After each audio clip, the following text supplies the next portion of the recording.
सरकार से विनती है कि उनके दर्द को समझे, क्योंकि आपके तो बच्चे भी नहीं है मैक्सिमम के, तो आपको पता नहीं है कि दर्द क्या होता है कि जब किसी का बच्चा 30 साल 32 साल का हो जाए और उसके पास कोई नौकरी ना हो, पिता की छाती पे दाल धर रहा हो।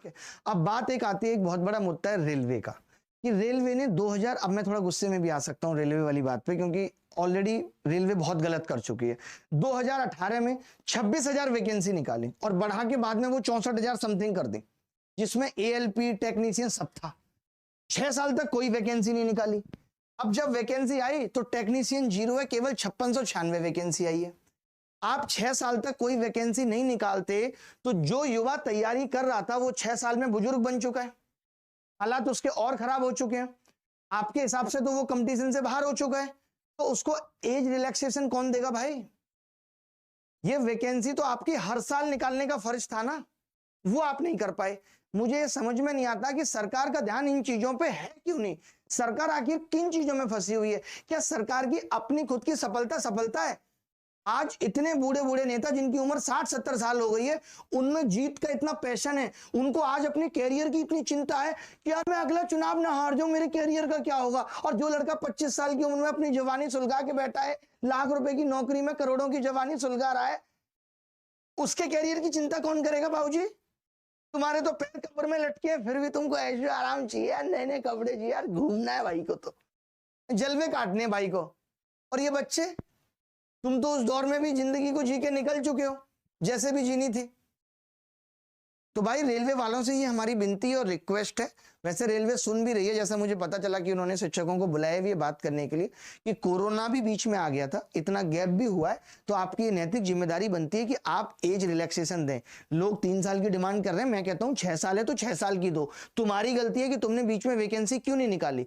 इतना गैप आ कैसे गया? क्या कर रहे हो भाई साहब, आप कर क्या रहे हो? इतना गैप कैसे आ गया, मैं ये जानना चाहता हूं। तो रेलवे का एक बहुत बड़ा मुद्दा है, और मैं ये चाहता हूं कि जैसे यूपी में भी अगर आप देखेंगे तो यूपी वालों ने भी क्या किया है, एज रिलैक्सेशन दिया है। दिया है कि नहीं दिया बताओ? दिया है, तो रेलवे को भी देना चाहिए। रेलवे तो सेंटर का मामला है। 6 सालों में क्या लोग रिटायर नहीं हुए होंगे? और ये इसे कहते हैं कि रेलवे में सबसे बड़ी भर्ती आती है। पता है, मैं बताता हूं आपको, जब इससे पहले चुनाव हुआ था 2019 में, तो कोई और मुद्दा सरकार के पास नहीं था चुनाव जीतने का और लोगों का दिल जीतने का, तो बम्पर वैकेंसी निकालते। 2018 में निकाली, अब चुनाव आया तो हल्की सी दे दी। उनको लग रहा है इस बार रेलवे की वैकेंसी से ज्यादा फर्क नहीं पड़ेगा। क्यों नहीं पड़ेगा? MP में भी कहां पड़ा, कोई वैकेंसी नहीं आई, हम तो चुनाव जीत गए। राजस्थान में भी कहां पड़ा, नहीं पड़ा, कहीं फर्क पड़ ही नहीं रहा। तो सरकार को लग रहा है क्या यार वैकेंसी निकाल, छोड़ो, कुछ नहीं रखा इन बातों में। लोगों के हाथ में तो खुरपे आ रहे हैं भाई साहब, उसकी तो चिंता करो।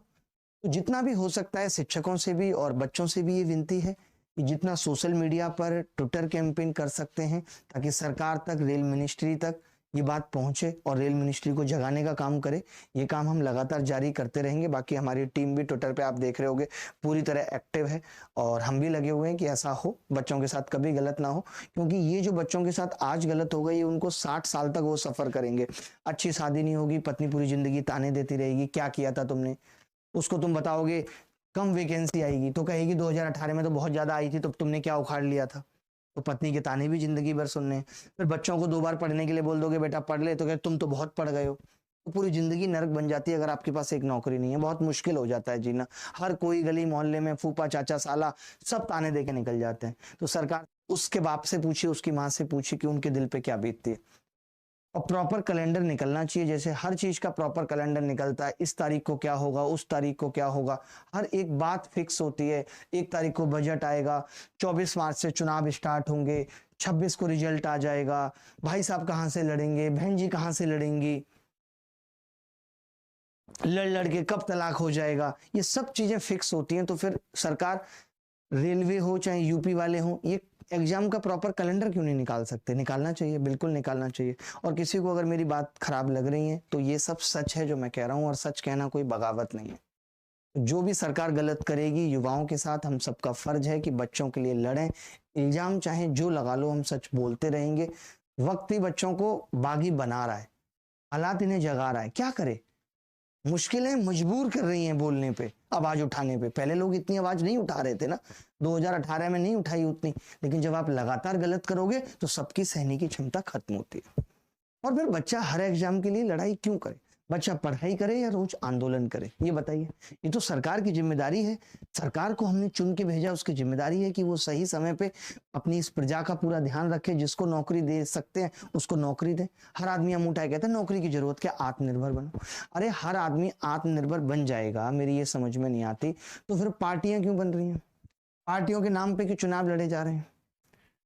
क्यों आज बीजेपी से टिकट लेने के लिए लोगों को इतनी मशक्कत करनी पड़ रही है? उन सबको भी कहते हैं यार आत्मनिर्भर बनो, अपना अपना लड़ो भाई, हमें कोई मतलब नहीं।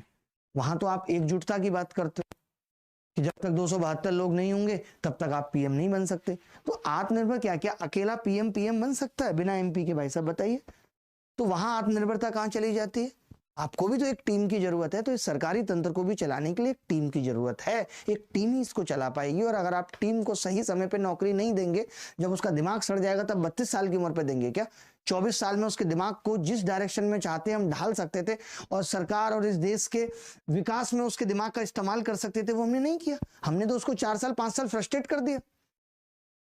1-2 साल तो उसको नॉर्मल आने में लगेंगे। तो हर एग्जाम को लड़ाई ना लड़नी पड़े। राजा का भी ये फर्ज है कि वो प्रजा के युवाओं के करियर पे थोड़ी सी चिंता करे।